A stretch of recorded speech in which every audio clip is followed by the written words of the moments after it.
My name is Margaret. I am a doctor. I am not young. I am more than 67 years old.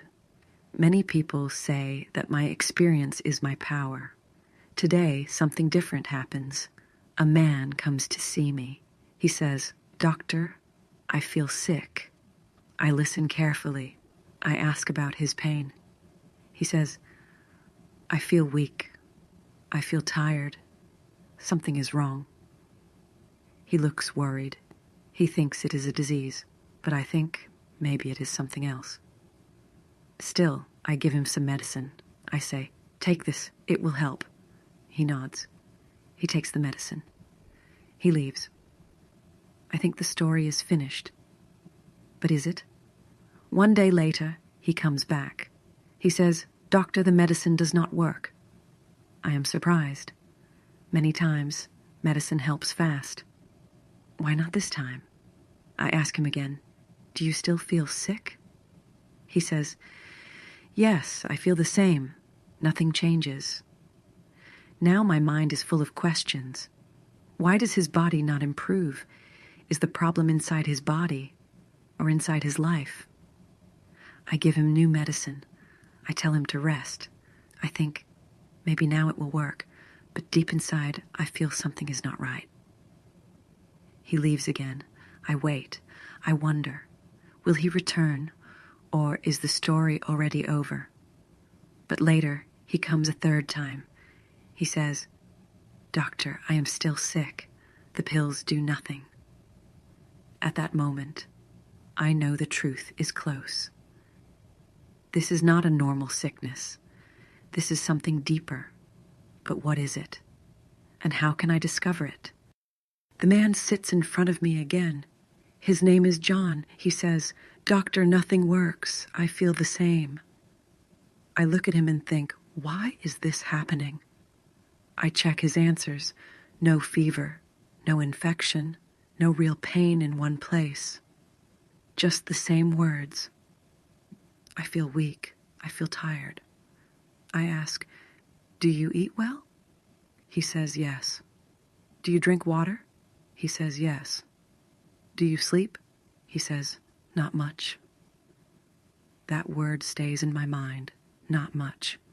I want to believe it is a small problem, so I write another prescription. I give him more medicine. I say, "Take this and rest." He takes the paper. He says, "Thank you." He leaves, but I do not feel calm. Something is strange. If the problem is real sickness, the body shows signs, but his body shows nothing. Why do I not see what is wrong? A week passes. He returns again. This time his voice is louder. He says, "Doctor, I still feel sick. The pills are useless." I feel tension in the air. He thinks I fail him. I think he hides something from me. Who is right? I try to explain.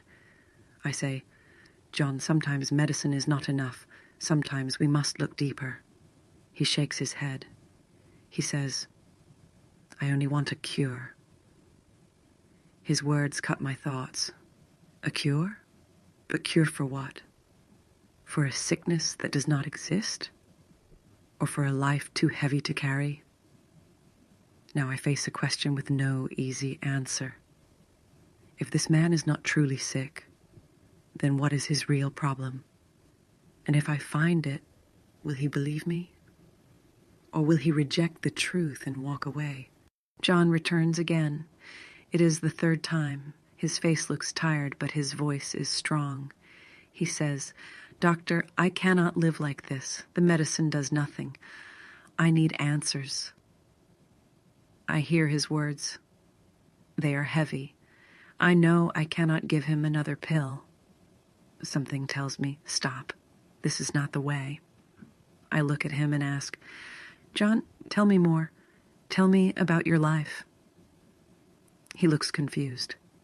He says, "My life? What does that matter? I came here because I am sick." I answer, "Yes, but sometimes sickness is not only in the body. Sometimes it begins in the mind or in the heart." He is silent for a moment. Then he speaks. I work every day. I wake up early. I sleep late. My phone never stops ringing. My boss calls me at night. My clients want everything fast. I drink coffee. I skip meals. And I feel pressure all the time. I listen. Each word is like a piece of the puzzle. I think now I see it. His sickness is not sickness. It is stress. But he does not see it. He says, "No, doctor, this is not stress. This is illness. Stress cannot make me feel so weak." I reply, "Stress can do more than you think. Stress can break sleep. Stress can kill hunger. Stress can make the body heavy like a stone. Stress can make you believe you are sick when you are not." He shakes his head. He says, "But how can stress make me feel like this for weeks? I am not crazy." I answer, "You are not crazy. You are human." Humans break when they carry too much. The body speaks when the mind is tired. Your body is crying because your mind is in pain. His eyes look distant. He says, "So, all this time I was not sick." I say, "Your body is fine. Your life is the problem. You live without pause. You live without rest. Your sickness is your routine." But he does not accept it fully. He says, "If it is stress, then give me a pill for stress." I answer, "There is no pill for rest. There is no pill for peace. You must choose it. You must stop and breathe. You must live slower." For the first time, he does not argue. He looks down. He says slowly, "Maybe you are right. Maybe I work too much. Maybe I forgot how to stop." I nod. Inside, I feel I am close to the truth. But I also feel danger. If he refuses to change, the stress will return. If he does not believe me, he will keep looking for medicine that does not exist. And so, I ask myself, will John listen to my advice and change his life? Or will he leave me again and search for another doctor with another pill? John sits in front of me again. His voice is firm, almost desperate. He says, "Doctor, I came here 3 times. You gave me pills, but nothing changed. If you cannot help me, I will find someone else." His words cut the air. I feel the weight of his anger. But more than anger, I feel his fear. He thinks he is dying. He thinks something terrible hides inside him. I take a deep breath in my mind. I decide this is the moment. I cannot hide the truth anymore. I say, "John, listen to me carefully. You are not sick. You have no disease. What you have is stress." He looks at me as if I speak nonsense. He says, "Stress? That is nothing. Stress cannot make me feel like this. I feel pain. I feel weak. I feel empty. How can stress do all that?" I answer, "Stress is not nothing. Stress is powerful. It can change your heart. It can change your stomach. It can change your sleep. It can touch every part of your body. Stress is like a silent fire.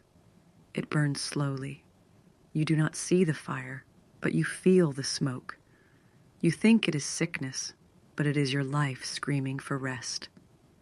He shakes his head. He says, "So I'm not sick?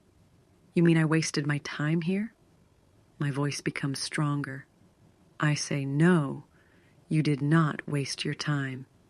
You came here because you need more than medicine. You need wisdom. You need to hear what nobody told you. You are not sick. You are tired, and tiredness is killing you faster than any disease." For a moment, silence covers us. Then he whispers, "If you are right, then everything I believed is wrong. I thought pills could save me. I thought a doctor could fix me. But now you say the cure is not in the bottle." I nod slowly. I say, "The cure is not in a bottle. The cure is in your choices. You must rest. You must stop living like a machine. You must remember that health is not only medicine, health is balance. Without balance, no pill will help you. His eyes open wide. He says, "So the problem is not my body. The problem is me." I answer, "The problem is the way you live. You gave all your time to work, to duty, to others. You gave nothing to yourself. Now your body is shouting. It says, 'Stop before it is too late.'" He leans forward and speaks with fear. "But what if I cannot change? What if I continue the same way? What will happen to me then?" I hold my thought. This is the question he fears the most, and I know the answer is heavy. If he does not change, his stress will grow, his body will fall, his life will break. But is he ready to hear it now? Or will the truth push him away forever? John looks at me in silence. He seems lost. He says, "Doctor, maybe you are right, but how can I stop my life? My boss needs me. My family depends on me. My friends think I am strong. If I rest, I will disappoint everyone." His words sound heavy, almost like chains. For a moment, I feel he will reject my advice. I fear he will leave and never return. I ask, "John, tell me, why do you think rest is weakness?" He answers quickly, "Because strong men do not rest. Strong men keep going." At that moment, I see the real problem. His sickness is not only stress. His sickness is his idea of strength. He thinks stopping is failing, but the truth is different. So I say, "John, listen. Real strength is not working without pause. Real strength is knowing when to stop. Even the strongest tree falls if it never rests from the storm. Even the strongest heart breaks if it never sleeps." He is quiet. Then he asks me something unexpected. "Doctor, did you ever feel like me? Did you ever think you were strong while you were breaking?"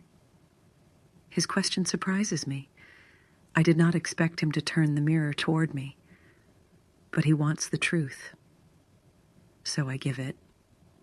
I say, "Yes, John, many years ago I worked day and night. I thought my patients needed me every hour. I forgot myself. One day I almost collapsed. My hands shook. My mind was empty. I thought I was sick, but it was stress. I learned the hard way. I learned that life without rest is not life at all." He looks shocked. He says, "So even you, a doctor, felt the same? And you survived?"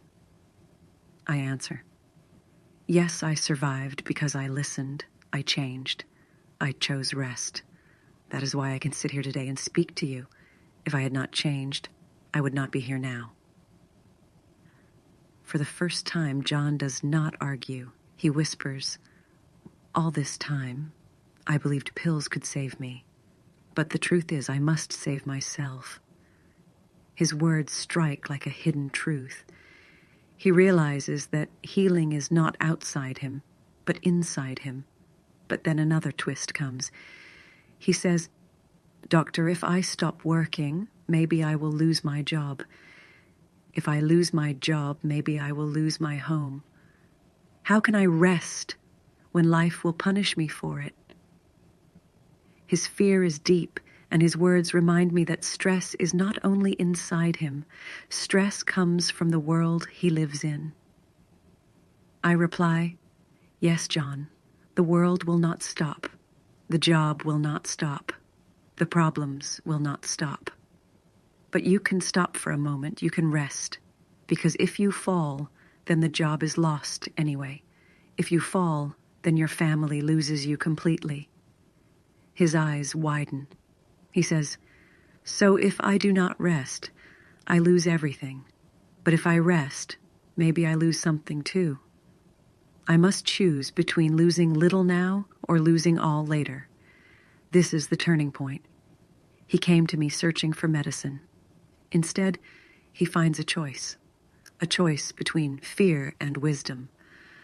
And I wonder, will he have the courage to choose the truth? John sits in silence for a long moment. I can feel the weight of his decision. He says, "Doctor, I came to you for pills, but now I see that pills cannot change my life. Only I can change it." His words sound fragile, but also true. I nod inside my heart. He is close to the answer. Still, I decide to give him something more. I say, "John, let me tell you a secret. Life is not only about working. Life is not only about earning money. Life is about balance. If you give all your time to work, you lose your health. If you give all your time to stress, you lose your peace. And when health and peace are gone, even money has no value." He looks at me with doubt. He says, "But what if I rest and my boss fires me? What if I stop and everything falls apart?" I answer, "Then ask yourself this.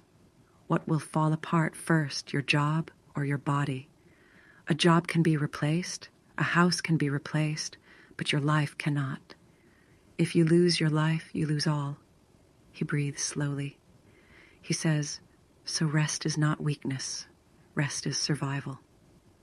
I answer, "Yes, and more than survival, rest is wisdom. Only the wise understand it. Only the humble accept it." For a moment, I remember my past. I tell him, "John, I worked many years without pause. I believed the same lie, that strong people never rest.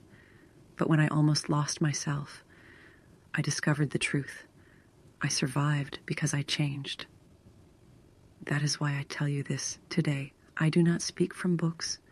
I speak from life." He is quiet. Then he says something that changes everything. "Doctor, I think you saved me. Not with medicine, but with words." His words surprise me, but also touch me deeply, because I know they are true. Sometimes wisdom heals faster than any pill. But then another small twist comes. He says, "Doctor, what if I forget? What if tomorrow I return to the same habits? What if stress wins again?" His fear is real. I cannot promise him an easy road, so I tell him, "Then remember this. Every morning you must choose. You must choose life or stress. You must choose balance or destruction. The choice will not be easy, but it is yours every day." At that moment, I see his eyes clear. He says, "Then I will choose life. I will rest. I will not wait for sickness to destroy me." His voice is steady now, strong, but not in the old way. Strong in a new way, strong because he accepts his limits. I feel peace inside me. I know he will not be perfect. I know stress will try to return. But now he has the truth, and truth is stronger than fear. As he leaves, I whisper to myself, "Medicine cures the body, but wisdom cures the soul." And I ask myself, will others also understand before it is too late? Or will they too look for pills when what they really need is rest? Sometimes we believe that strength means working all the time. We think rest is weakness. But the truth is different. Rest is not weakness. Rest is wisdom. Rest gives us energy to continue. If we never stop, our body will stop us. If we never listen, our mind will scream louder. This story is not only about John, it is about all of us. How many times do we say, "I am fine," when really we are tired? How many times do we run after money while our health runs away from us? The lesson is simple but powerful. Life is short, and balance is everything. Medicine can help the body, but wisdom protects the soul. So ask yourself today, do I live with balance? Do I give time to rest, or do I only give time to work? Remember, real strength is not in doing more. Real strength is in knowing when to stop.